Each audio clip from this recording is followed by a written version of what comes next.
Hello everyone, hope you're doing well. There's been a preliminary data mine about the F-106, and I thought what we'll do is have a look at it. It talks about the BR, and also talks about the missiles, how many you can bring, and at the same time, it gives a few stats on it. What I'll do is I'll leave some links in the description if you want to see all the detailed information yourself, and in this video we'll go through it and my general thoughts on it, especially with the missiles, because they just seem very, very poor, even for a Falcon. So in this, let's have a look.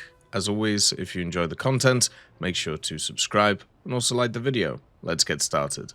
So first of all, at this time, the F-106A is at rank 6 and a battle rating 9.3. So it's a lot lower than I personally thought, but I think that's based off of the missiles not being up to par.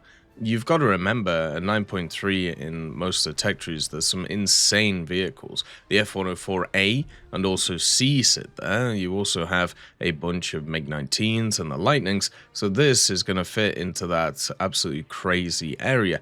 There's always been problems between 9.0 and 10.0, and also that 10.3 area with the strike aircraft, because you have vehicles with countermeasures and vehicles without countermeasures. Unfortunately, the F-106, even though it's really fast, and also should be a bit better at turning because of its shape compared to something like the F-104, it doesn't have any countermeasures, so it's stuck on the offense all the time, which doesn't always work, especially when you face all-aspect missiles from certain strike aircraft that are very, very annoying to deal with.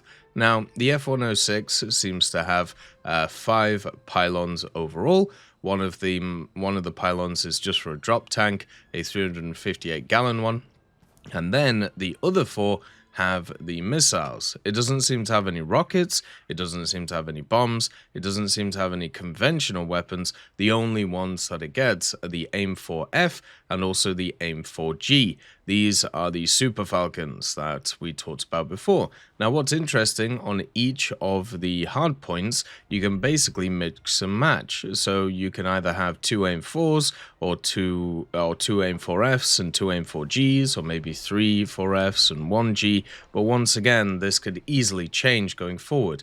The stock loadout of this vehicle gives you access to 2 AIM-4Gs, and then you're going to have to unlock the rest. Just remember, in terms of this type of vehicle, you actually have to grind it out because it's an event vehicle, so all of the modifications won't get given to you for free, and also at the same time, in the marks of distinction that they've given, there isn't a way of getting any of them for free, which kind of sucks. I like the fact that they did that before. Looks like that's not happening. And also with the drop tanks, there is actually 2 of them and not 1, so my bad, but they do go over different slots compared to the missiles, so you should be able to bring the drop tanks and also the missiles at the same time, which is a huge positive to the vehicle itself. Now, these vehicles are looking okay. The fact is that camos that they're bringing in are pretty nice. They have a City of Jacksonville anniversary camo. They're also bringing in a Jersey Devils camo for it, which would be really cool. Technically, with the F-106, it should get a metric amount of cool camos because it was used by the National Guards. The National Guards really like painting these things, so it should be really, really cool. Now, these actual missiles, the stats of them are looking pretty terrible. There's not really another way of putting it. The 2 missiles, so you have the AIM-4G, this is the IR version of the missile, and then you have a semi-active radar homing version of the missile, which is the AIM-4F. Now, if you want to basically compare these things to other missiles that are around the BR, basically the AIM-4G is very comparable to the AIM-9B, apart from it has a lot less burn in it in terms of its actual booster. Its booster is slightly more powerful than an AIM-9B, but it lasts a lot less time. So for example, you have the AIM-9B force exerted by booster is 17,263 newtons.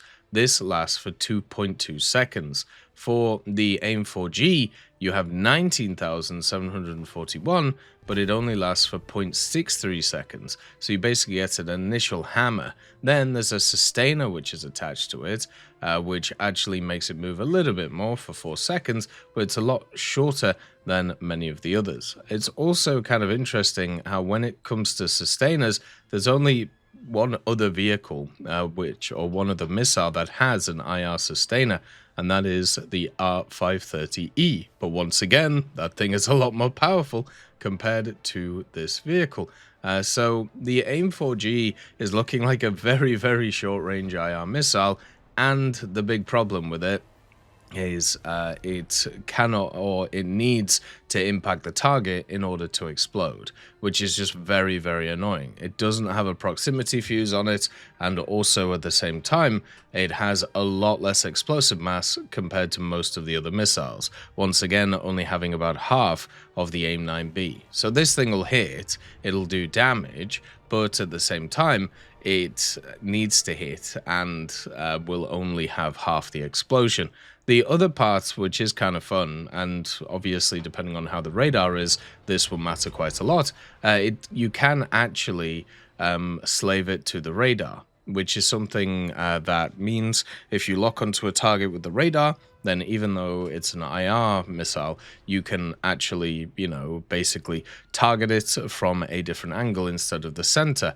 It also has a uncaged seeker, which is pretty cool. So this thing does have some quite fun things. Also, its drag coefficient multiplier is a lot lower than many other missiles that are around the place.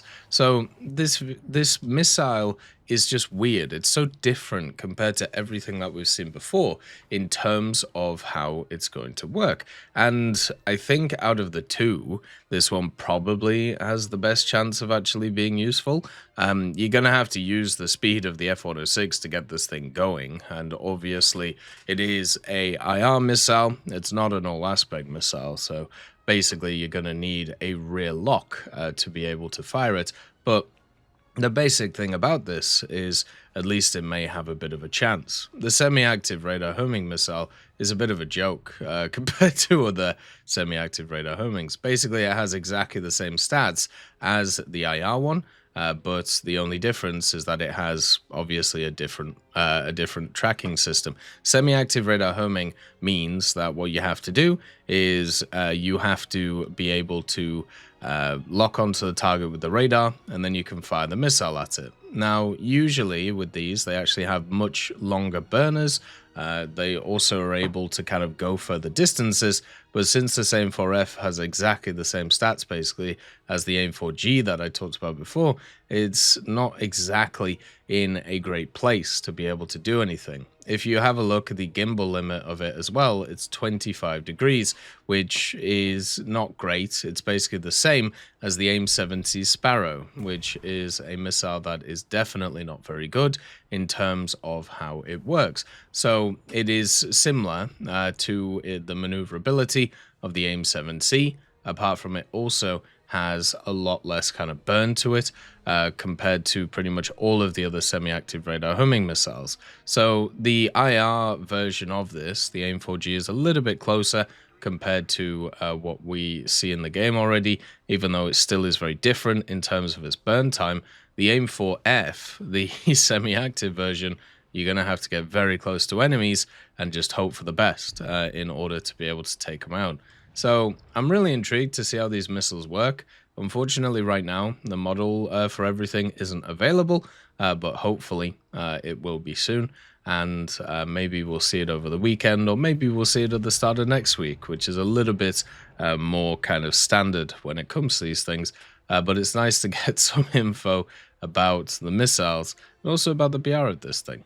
Also, weirdly enough, the F-104s, their ammo is decreasing from 750 to 725, and also their rate of fire is decreasing to 4,000 RPM.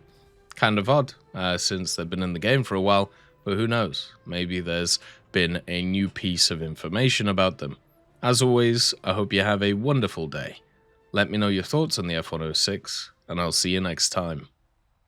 I'd just like to thank GMG Smiley, CD Beans, Chieftain Mike, EMN3 Galaxy, Tulio Pontecorvo, Brendan Quinn, Carrion Crow, Gus Irenicus, Pyman, Wartinder, Teddy, Daniel Stanton, Martinez, B. Young, Ozzy Panzer, Alan Hacker, Liam Shear, Opium Prime, Lafouche, Sem Aslan, Uncle Bean, and Derek R. for supporting the channel.